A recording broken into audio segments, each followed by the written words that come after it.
Jumpa lagi dengan Erna Bayu dalam YouTube channel Erna S. Bayu. Di sini kita akan membahas tentang beberapa pengobatan yang dapat dilakukan berdasarkan penyebab dari seraknya suara Anda. Yang pertama adalah laringitis. Pengobatan suara serak akibat laringitis yang disebabkan oleh infeksi bakteri adalah dengan pemberian obat antibiotik. Ini harus diberikan oleh dokter. Anda yang bukan tenaga kesehatan, bukan dokter, jangan sekali-kali memilih atau membeli antibiotik sendiri karena bisa menyebabkan resistensi atau kekebalan terhadap antibiotik tertentu. Sementara pada laringitis yang disebabkan oleh alergi, dokter akan memberikan antihistamin. Jika laringitis disebabkan oleh iritasi akibat asam lambung, dokter akan memfokuskan pengobatan tersebut untuk mengurangi asam lambung. Pengobatan tersebut dilakukan bersamaan dengan pengobatan pola makan pasien.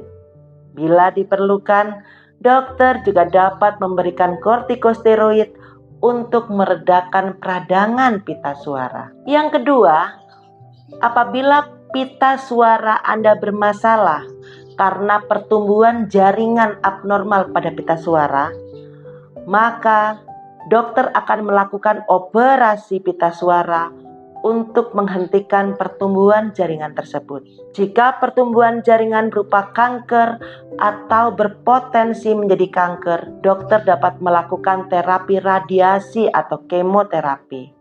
Setelah operasi, pasien juga disarankan untuk menjalani terapi suara guna mengetahui cara bicara yang aman untuk pita suaranya. Yang ketiga adalah perdarahan dan luka pada pita suara. Suara serak akibat luka atau perdarahan pada pita suara dapat diatasi dengan mengistirahatkan pita suara atau menghindari obat yang dapat memicu perdarahan seperti pengencer darah. Pasien juga akan diarahkan untuk mengikuti terapi suara agar luka pada pita suara dapat benar-benar sembuh. Yang keempat, pita suara lemah atau tegang. Suara serak akibat pita suara lemah, baik karena penyakit saraf maupun bawaan lahir, dapat diperbaiki dengan terapi suara. Namun bila terapi tidak membantu, dokter dapat melakukan operasi untuk menguatkan otot pita suara. Jika suara serak disebabkan oleh pita suara yang tegang, dokter dapat melakukan suntik botox untuk melemaskan otot pita suara.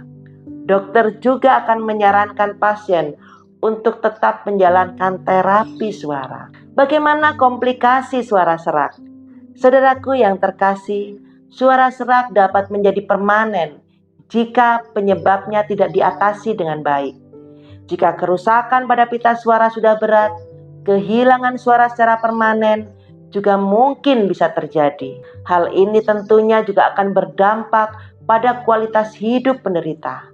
Akibatnya, penderita dapat mengalami masalah kecemasan, depresi, gangguan sosial, dan kehilangan pekerjaan. Bagaimana pencegahan dari suara serak? Suara serak dapat dicegah dengan melakukan hal-hal sebagai berikut. Menghindari rokok dan paparan asap rokok dari orang lain. Menghindari konsumsi minuman beralkohol dan berkafein secara berlebihan. Minum air putih dalam jumlah yang cukup. Menjaga kebersihan diri dan lingkungan seperti mencuci tangan sebelum dan setelah makan atau setelah memegang sesuatu. Tidak mengeluarkan suara secara berlebihan. Menggunakan air humidifier atau pelembab udara, terutama di ruangan yang menggunakan pendingin udara. Mengistirahatkan pita suara ketika harus berbicara dengan suara yang keras atau dalam waktu yang lama.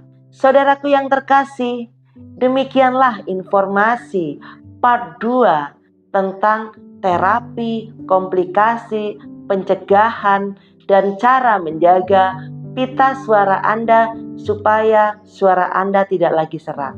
Terima kasih, Tuhan berkati.